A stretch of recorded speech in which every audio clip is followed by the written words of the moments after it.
ঢাকা মহানগর গোয়েন্দা পুলিশের অতিরিক্ত কমিশনার মোহাম্মদ হারুনুর রশিদ জানিয়েছেন, ঝিনাইদহ ৪ আসনের সংসদ সদস্য আনারুল আজিমকে এর আগেও দুবার খুনের পরিকল্পনা করা হয়েছিল।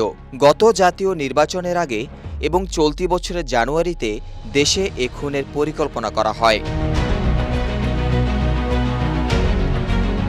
শনিবার রাজধানীর মিন্টো রোডের ডিবি পুলিশের কার্যালয়ে সাংবাদিকদের এ কথা জানিয়েছেন হারুনুর রশিদ। তিনি বলেন, দুবারের পরিকল্পনায় ব্যর্থ হয়ে তৃতীয়বারের পরিকল্পনায় কলকাতায় তাকে খুন করা হয়। এ ঘটনায় ডিবি প্রধান হারুনুর রশিদের নেতৃত্বে ঢাকা মহানগর গোয়েন্দা পুলিশের একটি দল কলকাতায় যাবেন।